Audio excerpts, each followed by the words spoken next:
What's going on, everybody? It's Oscar Cisneros with Grease Monkey Mobile Mechanic. Give us a call, 619-871-5729. We do smog checks, electrical diagnostics, brakes, suspension, air conditioning. That's very hot right now.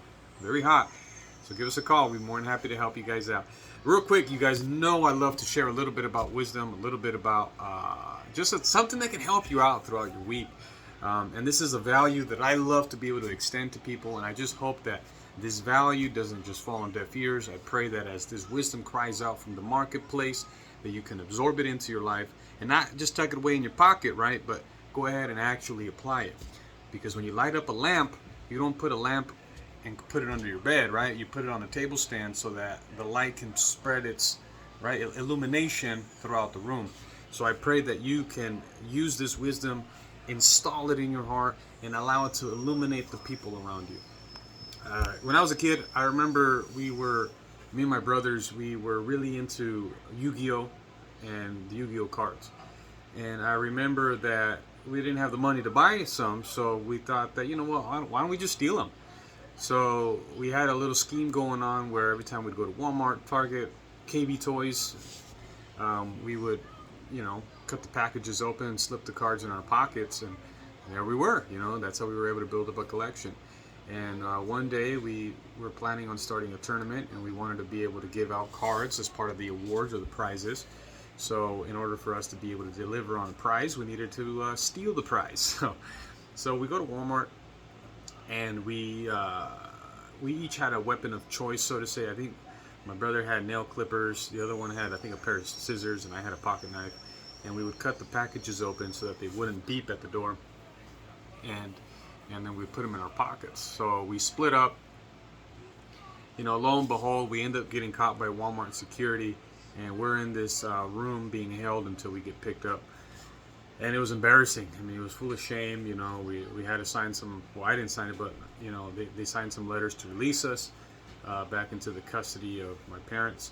And my dad was at work at this time, so he's coming home. He heard the news. He's furious. And me at that time, I had never really seen my dad furious, and I was just hoping that I can get some type of forgiveness for what I had done, for the shame that I had brought on him, on our family, for the shame that I brought on myself, right? For being a thief. I mean, nobody thinks it's their children, right? It's like, it can't be my son, it can't be my children, right? My child's not the bad person, but sometimes you'd be surprised what children are capable of. I mean, I was capable of stealing. And it was very embarrassing, and I was just remembering how I wanted the forgiveness of my father at that time.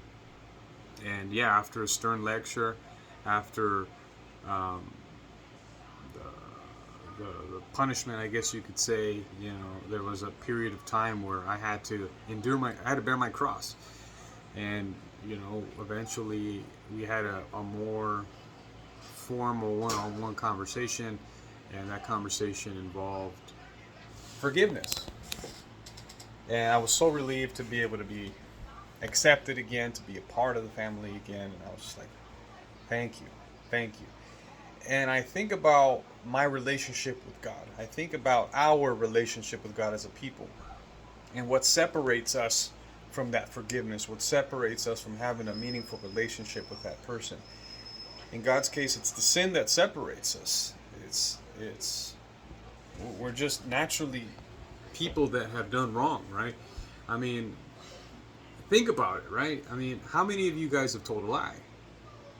I have. What does that make you? It makes you a liar. How many of us has stolen something? I have, clearly, from that story. What does that make you?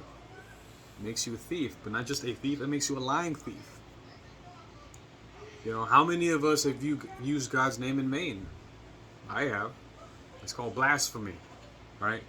How many of us have looked and lusted after another human being? Jesus says if you do that, you are an adulterer at heart. So if we have to stand before a judge, a living God, how would we be, innocent or guilty? And the fact of the matter is that we are guilty of them all. And at that point in time, we just want forgiveness, right?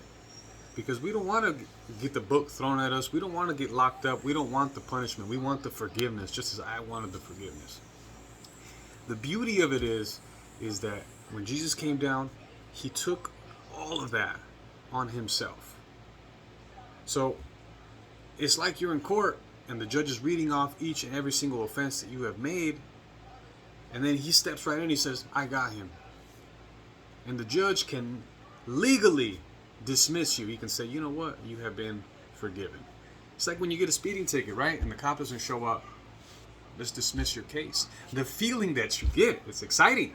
So once we've been given that type of forgiveness, right, we got to share it with people, right? We are now in a place where we have to deliver the same measure that has been given to us.